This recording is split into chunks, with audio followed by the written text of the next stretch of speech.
Regresamos.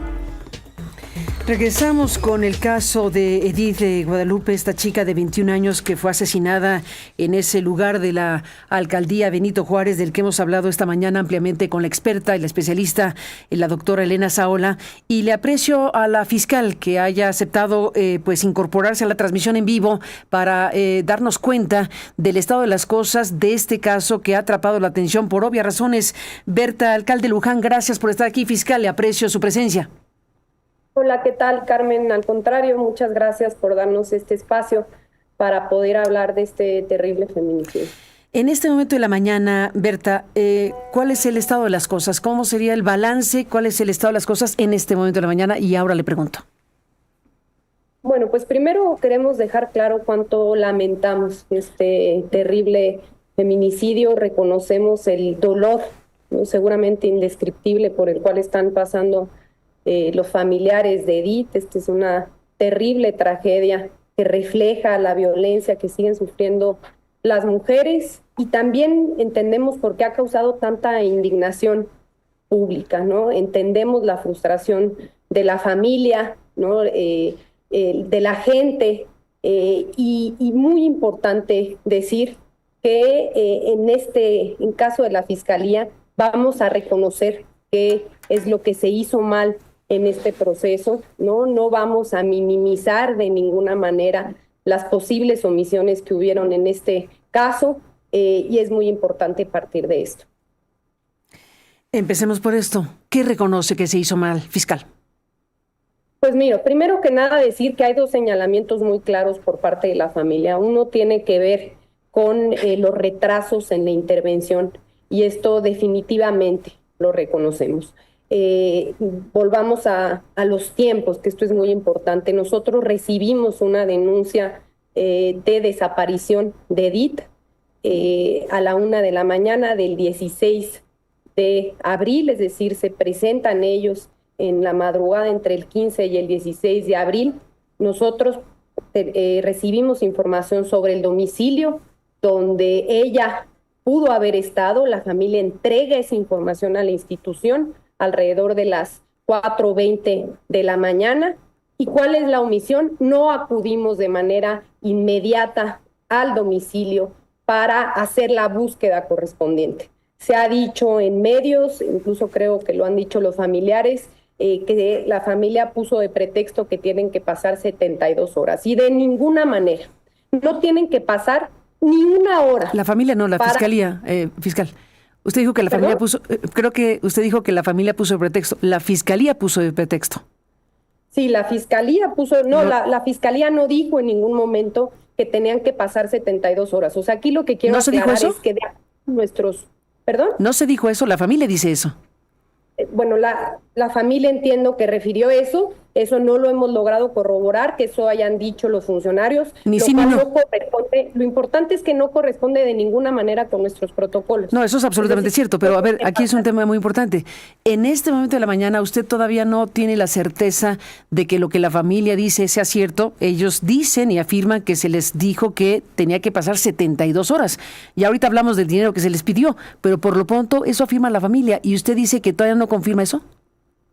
Nosotros lo que hicimos fue entrevistar a los funcionarios, ¿no?, que entendieron a los familiares. Se abrió una investigación por parte de Asuntos Internos para investigar de manera muy puntual todos los señalamientos que se estaban haciendo. Efectivamente, hay un señalamiento donde se dice que eso dijeron de inicio los funcionarios. Lo que sabemos es que después de la denuncia que se puso, sí se realizaron algunos actos de investigación a partir de la denuncia de desaparición que se presenta. Deténgase aquí, fiscal, deténgase aquí. ¿Qué actos realizó la Fiscalía? ¿De qué tipo y a qué hora?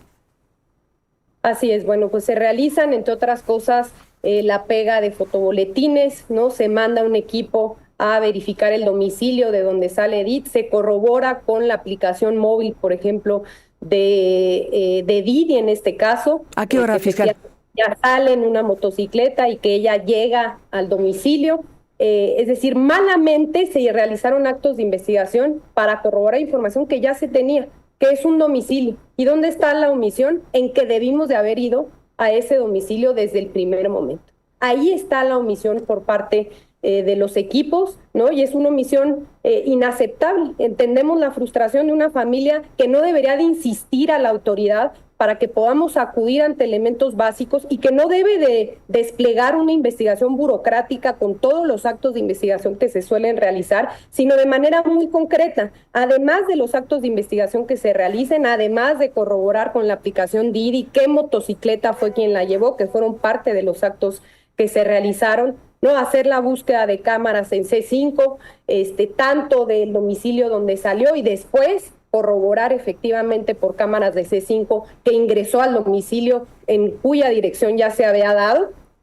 Además de eso, lo que tenemos que tener muy claro es diferenciar cuáles son los actos de investigación urgentes y cuáles son los actos de investigación que tenemos que hacer efectivamente en todos los casos. No todos los casos son iguales y eso es parte de lo que hemos intentado transmitir a nuestros funcionarios. No hay casos que merecen acciones urgentes como esta, que es acudir a un domicilio en donde ya se está dando la información. Fiscal, sin duda, estamos hablando de que este caso era urgente, ya más evidente no puede ser. Estos actos que usted menciona que sí realizó la Fiscalía, ¿podría darnos la hora en que se hicieron? ¿En qué momento reaccionó? Aunque reaccionó no de manera muy apropiada, porque fue a buscar lo que ya tenía. Eso es lo que usted dice. Solo para saber, ¿en qué momento empezó a buscar lo que ya tenía, lo que ya le había dado la familia? Sí, creo que podemos, en este momento no tengo las horas precisas de cada uno. Es que a las 4:20 de la mañana ya les habían dicho el domicilio. ¿En qué momento fueron a hacer lo demás? A las 4:20 de la mañana efectivamente se cuenta con la información del domicilio. Entre otras cosas, tenemos que a la 1:50 de la tarde es cuando se gira, o sea, no es hasta la 1:50 de la tarde que se gira una instrucción específica a otro PDI de turno, porque hubo cambio de turno en la Policía de Investigación para acudir, ya se da el domicilio específico, pero hasta la 1:50 de la tarde se recibe este oficio y no es hasta 6 horas después que se acude como tal al domicilio. Cuando se llega al domicilio no se deja entrar, no, lo que se hace es pedir autorización por parte de la administración porque no se contaba en ese momento con una orden de cateo y es en la madrugada esa misma noche que entramos. Entre esas horas se hicieron diversos actos de investigación que efectivamente, vamos a transparentar. La idea es poder convocar a una conferencia de prensa y publicar de manera muy clara, sí, porque estoy totalmente de acuerdo contigo, Carmen. Aquí tenemos que ir al detalle. Absolutamente, el detalle es muy importante, totalmente. Aquí en este punto, sin duda, fiscal. Exactamente, ¿a qué horas hicimos cada uno de los actos? Cada minuto es muy importante, porque, a ver, es terrible decirlo, pero lo voy a decir. La familia tiene derecho a pensar todo lo que quiera pensar, desde luego, pero tiene derecho a pensar que si hubieran actuado de inmediato como no lo hicieron, pues eventualmente pudieron encontrar con vida a la muchacha, eventualmente. ¿O tienen alguna información de en qué momento murió la muchacha? ¿Se puede saber eso? Sí, hay información primero en relación a la necropsia y en general a la teoría del caso que tiene la Fiscalía, que eso da cuenta de diversos elementos probatorios, ¿no? Primero, y me voy a adelantar un poco en relación a esto, pero como bien lo saben, cumplimentamos una orden de aprehensión el día en que se encontró el cuerpo de Edith en este edificio. Identificamos por parte de los primeros actos de investigación que se realizan que existen, entre otras cosas, después de hacer la entrevista al vigilante de este edificio, quien empieza a caer en contradicciones, entre otras cosas, no registra su entrada, da un departamento al que ella pudo haber acudido que no existía como tal en el domicilio. Nos damos cuenta de que se borraron todos los registros de cámaras específicamente a la hora en que, o momentos antes en que ella ingresa al edificio, aproximadamente a las 4:40 de la tarde, y se borran los registros aproximadamente de 1 hora. Tenemos la hipótesis a partir de la investigación que se está realizando que el feminicidio se comete aproximadamente entre esas horas, entre las 4:40, 5:40, pero es muy importante que esto sea respaldado con pruebas muy, muy sólidas, que es en lo que estamos trabajando. ¿Nos puede precisar, perdón, fiscal, por los detalles necesarios, entre qué hora y qué hora, de qué día es que ustedes identifican que habría sido asesinada? decir, ¿no? Y esta es una primera hipótesis de nuevo en la cual estamos trabajando. Y te voy a dar los elementos objetivos, porque es muy importante entender en el momento en el cual estamos ahorita en la investigación. No estamos en una investigación inicial que de ninguna manera está cerrada, por más que ya tengamos un detenido.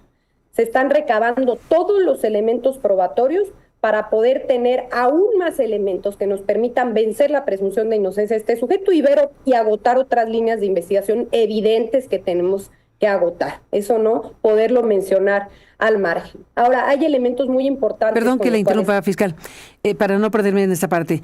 No me quedó claro exactamente en qué momento están identificando ustedes y de qué manera el momento en que habría sido asesinada. Hora y día. Que ya en su momento haremos públicos, pero puedo adelantarme con un elemento del que sí puedo hablar en este momento, que es los registros que se borran de cámaras de cuando ella ingresa y probablemente cuando pudieron haber sucedido los hechos. Ella ingresa aproximadamente a las 4:40 de la tarde a este edificio, se borran todos los registros del edificio, se apagan las cámaras básicamente del edificio, de las zonas comunes. Había distintas cámaras en este inmueble, aproximadamente de las 4:40, ¿no?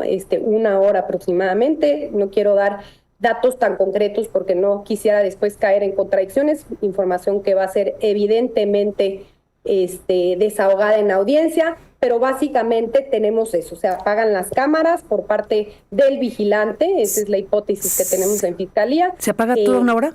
¿Cuánto tiempo se apagan las cámaras? Alrededor de una hora se apagan de las 4:40 a las 5:40 como dato preliminar. Una hora. Preliminar, eso es muy importante. Del día en que, o sea, en el momento que ella ingresa, y la presunción es que entre las 4:40 y las 5:40, todo es preliminar, pudo haber ocurrido ese asesinato. En esa hora, de inmediato cuando llegó, ¿le hace sentido que alguien llega y casi cuando llega la matan? No de inmediato, por eso es muy importante. Tenemos ahorita, ¿cuáles son los elementos objetivos que tenemos? ¿Cuándo apagaron las cámaras? ¿No? Sí. Es muy importante poder eso concatenarlo con otras pruebas que se están obteniendo a partir de actos de investigación. Perdón, aquí nada más. Quiere decir que perdón que le interrumpa un segundo. Quiere decir que se apagaron las cámaras de las 4:40 más o menos a las 5:40 y luego se volvieron a encender, obviamente. Y tienen lo que pasa de las 5:40 más o menos en adelante y solamente está apagada de las 4:40 a las 5:40 más o menos. Ese es un dato fáctico que tendrá que concatenar con el resto de la investigación. Exactamente. La interrumpí. Entonces. No. Sí, adelante. Ese es un poco cómo funcionan las investigaciones, es así. Nosotros vamos obteniendo datos objetivos a partir de distintos actos que estamos realizando ahorita. La idea es que a partir de todo esto podamos tener una teoría del caso muy clara en relación a tiempos, ¿no? En relación a hipótesis que se tienen que probar tanto con prueba indiciaria como con prueba directa, ¿no? Y eso es en lo que estamos trabajando, esos son los elementos objetivos que tenemos hasta ahorita. A partir de la necropsia se dio un rango más amplio en donde Edith pudo haber muerto, ¿no? En donde entran, pues ahí ya, eso nos abre un rango a partir de que nosotros tenemos que trabajar con otros elementos como de las cámaras y otros adicionales para poder establecer cuándo fue que murió, ¿no? Lo que sí dejar muy claro, pues entendemos la indignación. Sí, por supuesto que también sí. Por supuesto que sí, es totalmente entendido. Pero perdón que le interrumpa de nuevo, porque estamos recibiendo mensajes del público que son muy importantes y alguien nos dice también aquí del equipo y del público respecto a la desconexión de las cámaras. Se puede desconectar de inmediato la cámara, pero también se puede borrar posteriormente un fragmento de una grabación. ¿Tienen claro qué pasó aquí? Sí, a mí me gustaría ser muy cuidadosos en general, Carmen, por información que después va a ser debatida en juicio. Y ya que tengamos mucha claridad, estamos viendo todo, qué elementos se borraron, quiénes tuvieron acceso a las cámaras. Sabemos que el vigilante tenía acceso a las cámaras y era el principal, pero tenemos que descartar que absolutamente nadie más, por ejemplo, tuviera acceso. Es muy importante que no lleguemos a litigar como tal con elementos probatorios los casos ahorita en medio. Entiendo que hay dudas, decir que vamos a ser muy, muy transparentes en relación a la investigación, ¿no? Porque no nada más con la familia, con quien también tenemos que sentarnos a darle todos estos elementos previo a que sean públicos. Ellos también tienen el derecho a conocer a detalle estas investigaciones y no se diga esa información que va a ser también desahogada en juicio. Estoy de acuerdo, pero también estoy de acuerdo y celebro que usted esté aquí con nosotros para transparentar todo lo que se pueda transparentar porque es necesario por obvias razones. Dentro de las cosas que se saben y que ustedes han podido compartir públicamente está el tema de que habría sido asesinada la chica con un desarmador y ustedes están planteando la hipótesis central, no sé si es la única, pero ahorita nos dice cuántas hipótesis tienen, pero en este momento la hipótesis central que los lleva a detener al vigilante o al portero, hablan de que hay rastros hemáticos en el lugar donde se encuentra este portero, hablan de que hay un desarmador. Hablemos de suspicacias. Se puede, déjeme decirlo así, sembrar un desarmador, incluso huellas hemáticas. ¿Qué consistencia, qué fuerza tienen estos elementos para usted como fiscal para la construcción de esta hipótesis que está teniendo al individuo en la cárcel? Yo en general creo que hasta este momento tenemos indicios sólidos, ¿no? Este tema de que se borraron los videos, las distintas contradicciones en las cuales el vigilante de la entrada a la hora de ser entrevistado cayó, efectivamente los indicios de sangre que hay, y hay otras pruebas que se están obteniendo en este momento a partir de actos de investigación que requieren algunos de ellos autorización judicial. Lo que sí te puedo decir es que vamos a ser muy meticulosos en esta investigación. De ninguna manera esta fiscalía va a fabricar culpables. Y por eso afortunadamente existe el debido proceso. Nosotros tenemos una hipótesis clara que vamos a defender, ¿no? Vamos a aportar todos los elementos. Varios de estos actos de investigación están ahorita en curso y vamos a aportar los elementos probatorios para establecer, en este caso, esta hipótesis y efectivamente vamos a descartar todas las líneas de investigación que pudieran surgir a partir de esto. Fiscal alcalde Luján, en este programa entrevistamos a la doctora Elena Saola, que como usted sabe es una especialista muy reconocida y respetada en México, y ella formuló muchas preguntas, varias preguntas muy importantes, y nos quedamos en uno de los temas que nos inquietó más, que tiene que ver con la imagen que ha circulado en redes sociales de un individuo en el elevador de ese edificio que está toqueteando a una jovencita. No se ha dicho que ese individuo sea el portero ni que la muchacha sea la persona que resultó muerta, pero está en ese edificio, está en ese contexto, y de la manera en que se fraseó el comunicado de ayer nos dio a pensar que ustedes ya habían hecho a un lado ese ingrediente informativo dentro del contexto. Nos dice la Fiscalía, su Dirección de Comunicación Social, que en ningún momento han retirado de las investigaciones ese ingrediente. ¿En qué punto estamos con esta imagen? ¿Qué información tiene que pueda compartir?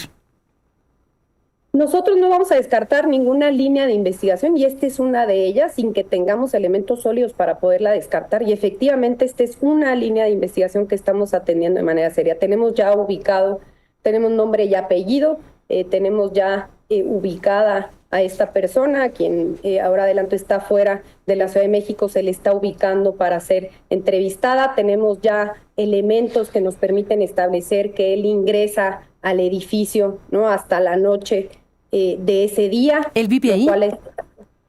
¿Él vive ahí? ¿Él vive ahí? Vive ahí, efectivamente. Él es un residente. Recordar que este es un edificio residencial con decenas de departamentos. Él vive ahí. Tenemos elementos que nos permiten establecer que él ingresa, ¿no? Hasta ya tarde el día 15. Entonces, esa línea de investigación la estamos agotando. Y además, no nada más en el caso del feminicidio, tenemos también que investigar si hubieran otros posibles hechos delictivos que investigar, sí, que estén relacionados con el video que ya se hizo público. Todos lo vimos y lo estamos investigando. ¿Nos puede confirmar, fiscal, si esta chica efectivamente acudió a este edificio por una oferta de trabajo? ¿Efectivamente esto se tiene confirmado? No se tiene confirmado esto, no se tiene confirmado tampoco que hubieran invitaciones previas a acudir a entrevistas de trabajo. Yo sé que eso ha sido se ha dicho públicamente. Entiendo que ha habido otra mujer que refirió esto, no lo hemos logrado localizar. Hasta este momento no tenemos elementos para establecer que haya habido estas invitaciones, pero es una de las líneas de investigación fundamentales. Muy importante, sí, porque esta mujer que ha declarado, ha dicho que ella vio esa oferta de trabajo, pero que prefirió no ir porque le habían dicho que fuera sin su credencial para votar, sin sus identificaciones, y eso le pareció a ella muy extraño. No han logrado encontrar a esta persona, es un punto clave de la investigación, sin duda. Todavía no la hemos logrado entrevistar, ¿no? Le estamos buscando para poder aclarar este punto y poder continuar con esta línea de investigación que es fundamental. Está esa otra chica, joven, en el elevador, sería una tercera figura, joven, la persona asesinada, la chica que declaró que decidió no ir, y esa jovencita que 8 días antes, se entiende que esa imagen del elevador es de 8 días antes, es toqueteada por este individuo que ustedes ya identificaron y que vive en ese edificio. ¿Qué nos dice este conjunto de elementos? Muchas cosas. Hay quien empieza a pensar o a plantear que puede tratarse de algo relacionado con trata, relacionado con jóvenes mujeres que pudieran ser enganchadas.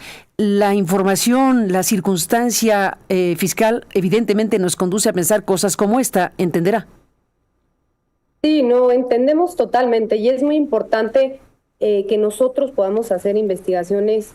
Estas inferencias lo que hacen es abrir líneas de investigación, ¿no? Y eso es lo que vamos a hacer, poder agotar cada una de las líneas de investigación que están relacionadas con esto. Y muy importante que esta información que muchas veces se dice públicamente es fundamental que la podamos recabar, ¿no? Que podamos, darle sustancia a estas aseveraciones y poder también transparentar cuáles son los resultados en torno a estos dichos que han sido muy públicos. Lo que sí es que hasta ahora no hemos podido tener elementos, quiero ser muy puntual, que relacionen todavía el caso de este video con el desafortunado feminicidio de Edith, que es una línea de investigación que continuamos agotando y que vamos a investigar si hay otros posibles hechos delictivos en adición a este terrible feminicidio. Tenemos aquí un chat del público que nos dicen varias cosas y nos preguntan, nos piden que le preguntemos, fiscal, si han podido recuperar y revisar el teléfono de la muchacha por la información, obviamente, que pudiera tener la supuesta entrevista de trabajo. ¿Tienen ya ustedes el teléfono de la chica, de Edith Guadalupe? Sí, tenemos indicios muy importantes relacionados con esto. Es muy importante obtener las autorizaciones judiciales correspondientes para la intervención de todos los equipos de telefonía. Ese es parte de los retos que tenemos. Están trabajando en estas autorizaciones para cuidar. Vamos a ser muy cuidadosos del debido proceso, de tal forma que no se vayan a poner en duda los elementos probatorios que vayamos obteniendo. Fiscal, al principio de la charla usted nos dijo, vamos a reconocer lo que se hizo mal. Y dentro de las cosas que se hicieron mal ya están clarísimas varias de ellas, pero hay una parte que es indignante, que nos causó uno de los mayores enojos, que es pedir dinero a la familia. Es una de las prácticas que históricamente sabemos que han existido en México, triste y trágicamente en las fiscalías en general, la historia del país. Pero aquí estamos hablando de un hecho específico que, por la razón obvia de conocer el caso y saber de la dimensión del caso, pues requiere una explicación inmediata. Lo que la familia ha dicho, precisamente incluso a medios de comunicación, es que no solo no actuaron de inmediato, sino les pidieron dinero para ver si podían buscarla antes. Bueno, fiscal, yo sé que esto a cualquiera indigna. Supongo que usted también. ¿Qué me dice al respecto? Pues efectivamente me indigna y nos frustra muchísimo, ¿no? Estas aseveraciones. Tenemos todo una estrategia de combate a la corrupción que sabemos que es uno de los vicios históricos de esta y muchas instituciones. Asumimos este reto al frente de esta institución sabiendo, ¿no?, que ese era uno de los problemas que teníamos que combatir con toda contundencia. Efectivamente esta denuncia, porque formalmente nos lo hicieron saber a nosotros, no es un tema nada más que se hiciera público. Incluso antes del hallazgo se denunció que efectivamente un elemento de la policía de investigación de esta fiscalía había pedido dinero para activar, básicamente para hacer su trabajo.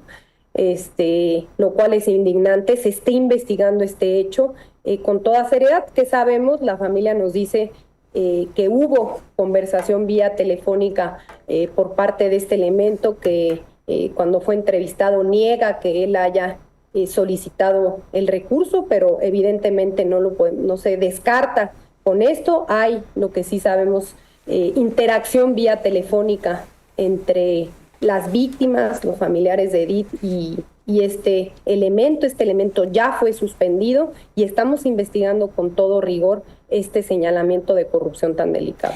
En esta línea del tiempo que supongo tiene en su escritorio, ¿no? Una línea del tiempo, este elemento de un elemento que presuntamente le pidió dinero a la familia y que, según lo que ha dicho la familia, les dijo que podía haber sido con el novio o con las amigas, pero que si le daban dinero quizá podría buscar antes a su hija. Eso que se declaró por parte de la familia.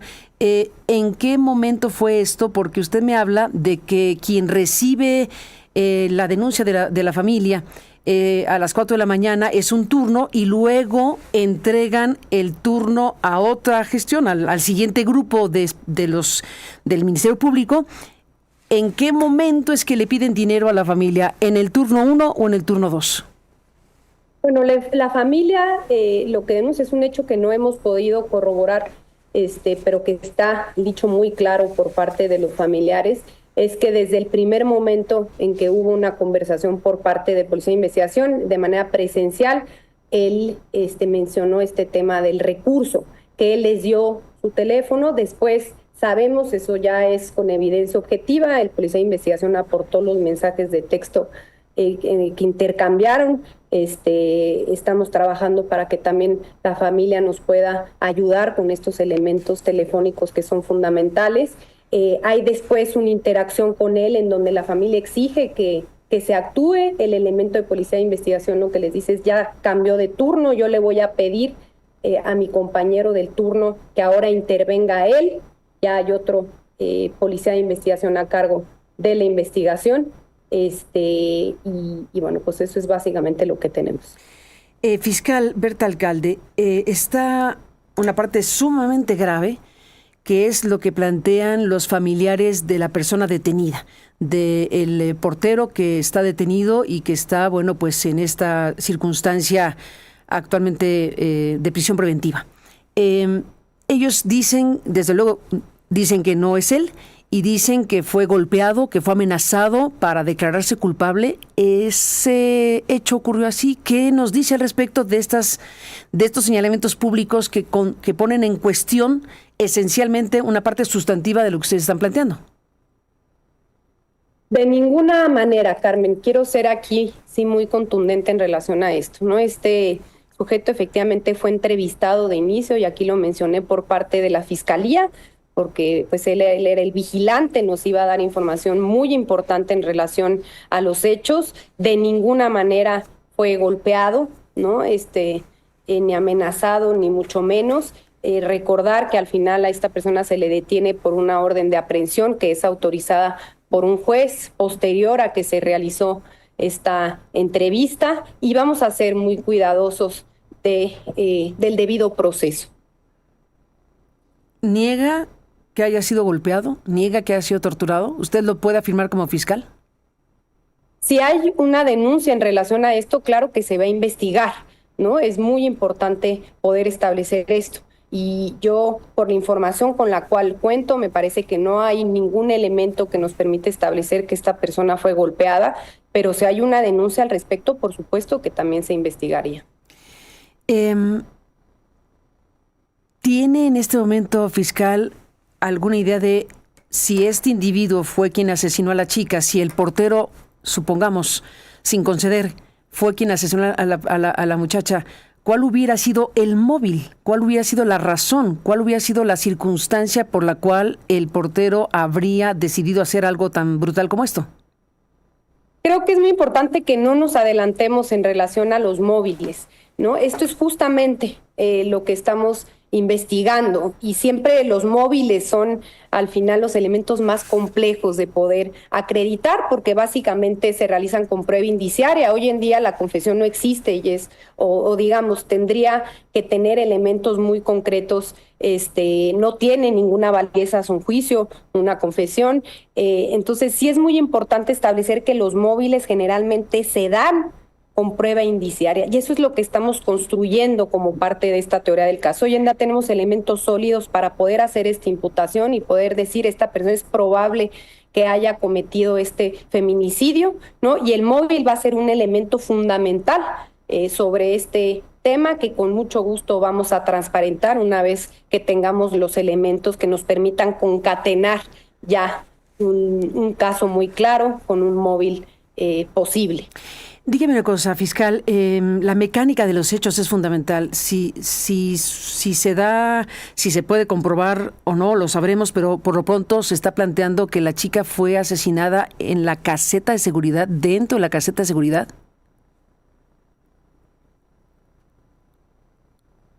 Sí, Carmen, esa es la teoría del caso que tenemos hasta ahorita, es que ella pudo haber sido privada de la vida. Es probable, ¿no? Porque ahorita estamos en un nivel de probabilidad, es probable que haya sido privada de la vida en la caseta de seguridad, y una vez privada de la vida haya sido depositada en el estacionamiento, en el sótano de este edificio, en donde después fue cubierta por arena.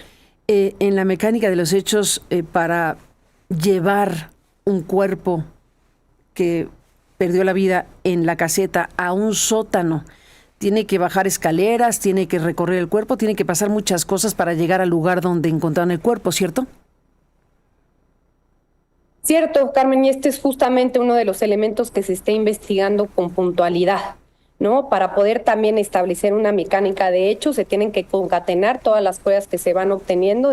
Siguen trabajando peritos, tanto, ¿no?, en criminalística como de distintas especialidades, para poder establecer esta historia muy concreta, que es la teoría del caso, que implica todo el modus operandi, exactamente qué pasó, cómo pudo haber sido privada de la vida, cómo pudo haber sido trasladado el cuerpo, y eso es en lo que están trabajando nuestros equipos. He visto datos contradictorios, por ejemplo, que esta persona de seguridad que estaba como portero en este lugar recién había ingresado a trabajar al edificio. Esa es una versión, pero vimos otra versión que dice que tiene 25 años trabajando ahí. ¿Tienen ustedes el dato, uno u otro? ¿Tienen confirmado este dato? Sabemos que tenía poco tiempo, no tengo el dato ahorita concreto, pero son pocos meses los que tenía el vigilante trabajando. No 25 años. No. De ninguna manera, porque bueno, hay una versión periodística que habla de 25 años, pero es una persona que recientemente llegó a trabajar ahí. Una pregunta obligada, fiscal. ¿Han hablado con los vecinos? ¿Tienen información de qué tipo de cosas ocurren en ese edificio? ¿Qué tipo de elementos pueden proveer los vecinos del lugar? Sí, esos actos de investigación son fundamentales. Se están buscando a vecinos del edificio, se están formalizando algunas entrevistas relacionadas con esto, pero tenemos muy claro, ¿no?, que estos elementos probatorios nos van a dar mucha información también de lo que pudo haber pasado como contexto en este caso, y eso se está realizando. Estamos, sí, frente a un caso fiscal que desde luego nos preocupa muchísimo porque están los datos que nos ofreció la doctora Elena Saola respecto a lo que ocurre en el país y lo que ocurre en la Ciudad de México respecto a desapariciones forzadas, respecto a feminicidios, respecto a situaciones que involucran a mujeres muy jóvenes. Nos dio el dato la doctora del rango de edad, del rango de edad de mujeres que desaparecen entre 0 y no tengo el dato no tengo el dato preciso, ahorita lo voy a buscar, pero en edades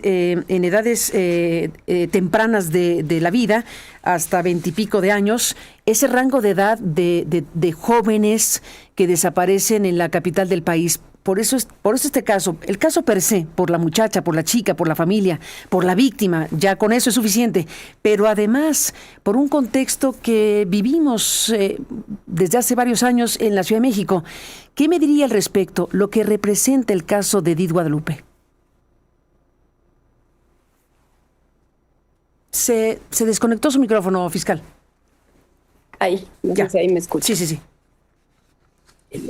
Creo que este caso que es realmente doloroso, ¿no? Y muy frustrante, de nuevo, tanto para las víctimas como para nosotros, es muy frustrante porque, decía yo, no nada más en términos del combate a la corrupción, sino no se diga en relación a todo el trabajo que se está haciendo en esta ciudad para fortalecer la búsqueda inmediata, ¿no? En general, la búsqueda también generalizada del pasado, pero tenemos claro que la búsqueda inmediata es fundamental que se fortalezca. Y es frustrante porque estos casos al final para nosotros son pasos para atrás, ¿no? Y reflejan todo lo que tenemos que seguir trabajando en estas instituciones para combatir las desapariciones, los feminicidios. Hay todo un trabajo que se está haciendo en torno a este tema. Hoy en día tenemos una metodología de trabajo que estamos fortaleciendo con equipos de búsqueda inmediata que integran tanto la Comisión de Búsqueda, la Fiscalía, la Secretaría de Seguridad, que requieren, ¿no? Y esa es una cosa mucho mayor, supervisión, garantizar que realmente estemos interviniendo desde el primer momento, ¿no? Y eso es básicamente lo que a nosotros nos deja ver, todo lo que tenemos que trabajar hacia adelante para fortalecer estas instituciones y para dar respuesta a las familias y evitar estos casos terribles como el de Edith. El dato que la doctora Saola dio para no perder ese punto, maestra, es que hay que tener presente que las chicas de 10 a 24 años es el grupo que mayormente desaparece en la Ciudad de México. Dato dado por la experta en la materia. En el rango de 10 a 24 años es el grupo que mayormente desaparece en la Ciudad de México. Por eso el caso de Edith Guadalupe pues atrapa la atención por su naturaleza y porque es un ingrediente de un contexto general que eventualmente puede estar relacionado. Vamos a ver que la investigación que usted encabeza pues dé los resultados suficientes, contundentes, transparentes para saber qué ocurrió en este caso. Pero hay un contexto general que es este. Sí, yo entiendo. Este tema es un contexto que se está atendiendo. De nuevo, una de las prioridades fundamentales en la Ciudad de México, tanto en la Fiscalía como con otras instituciones, como lo es la Comisión de Búsqueda y la Secretaría de Seguridad, es atender este fenómeno en torno a las desapariciones, ¿no? A todos los reportes que recibimos todos los días y poder tener estrategias diferenciadas en relación al tipo de víctimas de las cuales se trata, ¿no? En relación también a otros fenómenos que están vinculados tanto a temas delincuenciales como otro tipo de problemáticas de violencia familiar, de violencia contra las mujeres. Este tipo de fenómenos están relacionados también con el fenómeno de la desaparición. Mujeres que no quieren ser encontradas porque son víctimas, entre muchas otras cosas, ¿no? Problemas de adicciones con las juventudes. Hay distintas problemáticas en relación a este fenómeno y sin duda, de nuevo, tenemos que tener estrategias diferenciadas en las cuales estamos trabajando y que también se ven inmersas en este terrible feminicidio. Déjeme cerrar esta conversación, fiscal, a reserva de que quiere usted agregar algo. ¿Nos confirma si efectivamente la persona de seguridad se declaró culpable? ¿Definitivamente esto ocurrió? ¿Lo puede confirmar? No lo puedo confirmar. Es muy importante decir que como tal las confesiones en general, ya cuando uno tiene la calidad de imputado, lo que hubo previamente fue una entrevista como testigo, pero cuando ya hay la calidad de imputado y uno quiere aceptar como tal su responsabilidad, se necesitan cuidar determinados protocolos, estar con su defensor, entre otras cosas, y eso hasta el momento no tenemos como tal una confesión por parte de este sujeto. No en esa formalidad, fiscal, pero pregunto si en esta declaración como testigo él en su narración asume algún grado de responsabilidad, asume la responsabilidad en esta narración. Creo que es muy importante poner el foco en otros elementos con los cuales se cuenta, justo porque hay que cuidar el debido proceso, ¿no? Entonces, lo que hoy en día no tenemos formalmente establecido en entrevista, es mejor que yo no lo afirme como un hecho y cuidar mucho los derechos de esta persona que está siendo procesada, porque tenemos que cuidar las pruebas. porque tenemos que asegurarnos de que si nosotros logramos acreditar que esta persona es culpable, ¿no? Que realmente sea sentenciado y que no se cuestione nunca todos los elementos que esta fiscalía va a aportar. ¿No puede usted afirmar que habría dicho algo que lo incrimine? Y además porque está el señalamiento de su familia, que no sabemos si se va a traducir en una denuncia formal, de que fue golpeado, o no sé si torturada es la palabra, pero que fue golpeado y amenazado. Eso está dicho públicamente y es parte de lo que aquí estamos preguntando. Sí, no se ha recibido ninguna denuncia correspondiente. Entiendo que esto lo ha dicho la familia públicamente. Y cualquier señalamiento que se haga en torno a esto se va a investigar. No hay hasta ahorita ningún elemento que a nosotros nos permita establecer que hubiera algún tipo de violación a los derechos a este sujeto que fue procesado. Estamos siendo muy cuidadosos en supervisar estos elementos. Y nos ha dicho que la persona del elevador que está toqueteando a una joven mujer vive en el edificio, que no está en la ciudad, pero han entrado en contacto con esta persona. ¿Y en calidad de qué estaría esta persona en este momento de la historia? Pues ahorita es en calidad de testigo en relación a esta historia, hasta que no tengamos elementos claros que nos permitan a nosotros darle la calidad de imputado, pero es fundamental poderlo entrevistar en torno a estos hechos. Este hombre está siendo localizado y a partir de cómo avance la investigación, también si logramos contactarlo o no, vamos nosotros a determinar cómo se avanza la investigación en torno a este sujeto y de nuevo si hubiera también otros hechos delictivos a investigar además de relacionados con este sujeto. Pues estamos aquí siguiendo de cerca las muchas preguntas que están haciendo las personas que están haciendo el programa, cosa que agradecemos muchísimo. Y sí, desde luego está la exigencia de que aquí haya una prioridad de su parte. Entiendo que este es un caso, como muchos otros que tiene la Fiscalía, desde luego, pero que ha tomado una notoriedad pública muy relevante. ¿Tiene usted la condición como fiscal general de tomar el caso por sí misma? ¿Lo está encabezando usted?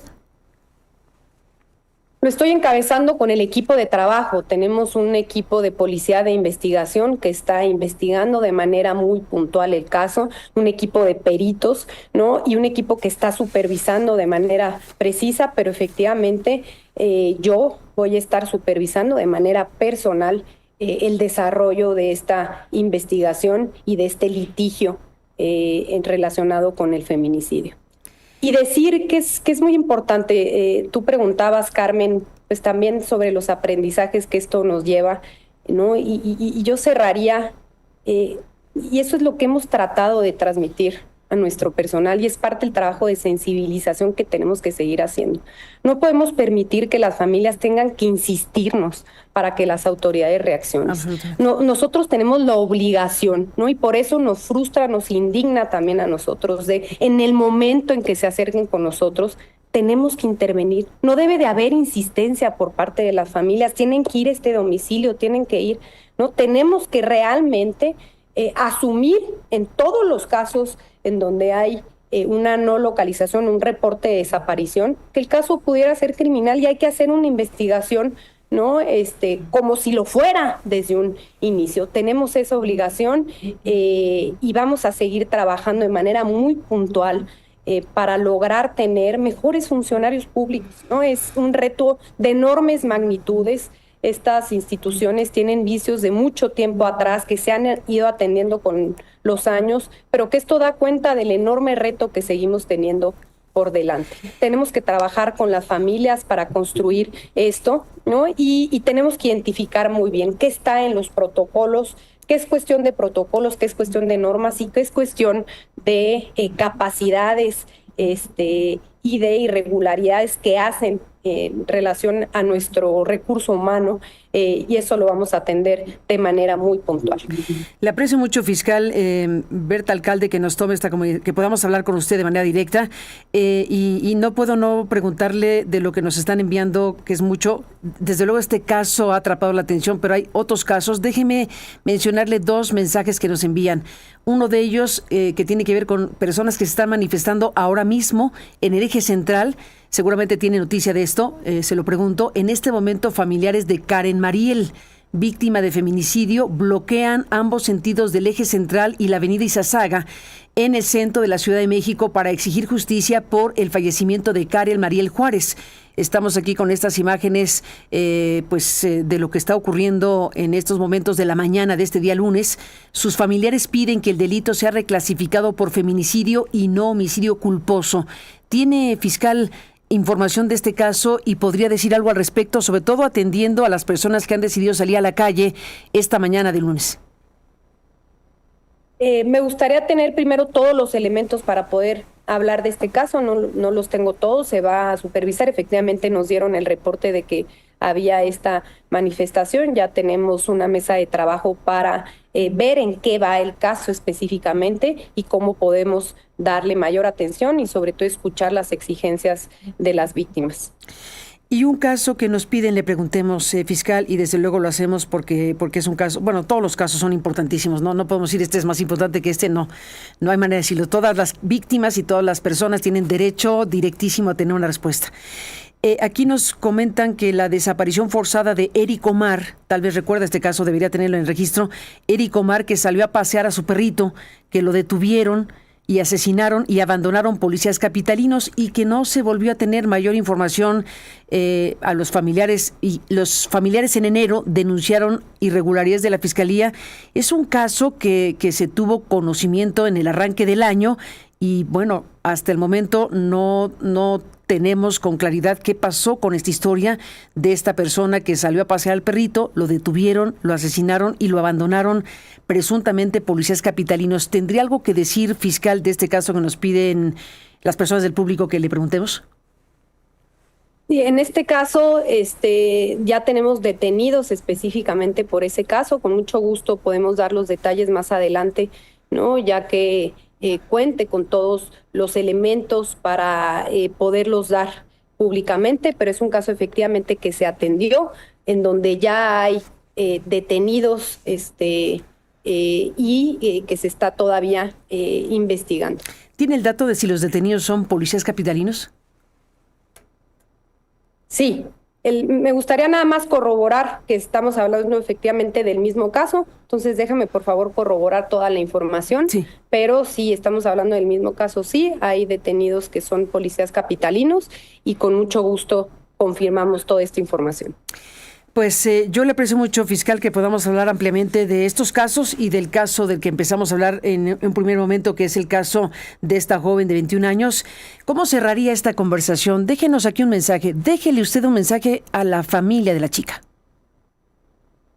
Yo le quiero decir a la familia, y lo mencionamos cuando los vimos, que entendemos su dolor, que entendemos su frustración, su enojo con las instituciones, con nosotros, ¿no? Que no es justificable que hayamos actuado de esta manera, que no es justificable que ustedes nos hayan buscado para que hiciéramos nuestro trabajo y que nos hayamos tardado tanto en responderles. Que vamos a trabajar de la mano con ustedes para ser muy transparentes en torno a esta investigación, para que no les quepa duda de que estamos haciendo una investigación técnica, ¿no? Que vamos no nada más en este caso, sino que vamos a reforzar el trabajo que estamos haciendo para transformar esta institución y para hacer cada vez mejor nuestro trabajo. Y decir también en general en relación a los feminicidios son una prioridad para esta Fiscalía, lo hemos dicho una y otra vez, y esto es fundamental decirlo, ¿no? Tenemos una Fiscalía que ha logrado dar resultados, ¿no? Tenemos una Fiscalía de feminicidios que está trabajando y que tanto en este caso como en todos los demás vamos a trabajar de manera muy, muy puntual para poder realmente procurar justicia, que eso es lo que nos toca a nosotros. Dijo que la persona que pidió dinero había sido suspendida y reconoce todas las malas cuestiones que han ocurrido con la Fiscalía. ¿Mantiene al mismo equipo de investigación o lo ha sustituido por otro distinto para dotar de confianza en esta investigación? No están ya estos elementos de policía de investigación llevando el caso, no está un equipo distinto que está llevándolo a cabo y entendemos también los cuestionamientos que hay en torno a esto. Pues fiscal, le aprecio mucho que nos haya permitido conversar con usted y si no tiene inconveniente, seguiremos hablando. Buen día. Con mucho gusto, Carmen. Buen día. Y hasta Gracias. la próxima. Gracias. Gracias por estar aquí. Hasta la próxima. La fiscal de la capital de la República Mexicana, la fiscal general de Justicia de la Ciudad de México, con el caso de Edith Guadalupe, de 21 años, los otros casos que se mencionan al final. Pero bueno, por lo pronto está la mirada puesta en este momento, en este caso, en esta circunstancia, en este contexto, en estos elementos que la propia fiscal ha reconocido con toda crudeza, porque efectivamente no se puede negar la actuación de la fiscalía y lo que tiene la fiscalía que pues recomponer para dotar de confianza y de claridad en la investigación, cosa a la que tiene derecho absoluto la familia de Edith Guadalupe, esta chica de 21 años que murió en ese lugar. Así que seguiremos con el caso, seguiremos pues presentándole aquí los elementos de información que vayan siendo presentados tanto por la Fiscalía como por la familia, por la defensa, por los involucrados en esta historia, que desde luego pues es muy relevante como todas las demás. Es clarísimo que en algunas ocasiones, por alguna circunstancia por tal o cual circunstancia, algunos casos criminales adquieren una relevancia pública y se convierten en casos que terminan siendo icónicos porque reflejan al sistema, porque reflejan una realidad, porque es la historia misma, es la historia de una joven de 21 años que perdió la vida de una manera inadmisible, de una manera trágica, de una manera que nos indigna. Esa ya por sí mismo es una razón suficiente, pero también porque estamos observando el comportamiento institucional y por eso era muy relevante escuchar de forma directa a la fiscal de la Ciudad de México narrar lo que ha narrado aquí, confirmar que, bueno, nos ha dicho que los elementos que tomaron la investigación en el inicio ya no están a cargo de la investigación, sino es otro equipo y que ella misma en directo está a cargo de esta investigación, lo cual dota de mayor atención aún a esta historia que tiene todos estos ingredientes en donde hay una persona en la cárcel, una persona que está siendo señalada por la Fiscalía, que tiene otros elementos que deberá ir trabajando para construir todas las hipótesis posibles e irlas descartando para saber quién o quiénes fueron los responsables de la muerte de Edith Guadalupe, de 21 años. Esta joven de 21 años que no merecía morir de esta manera. Descanse en paz.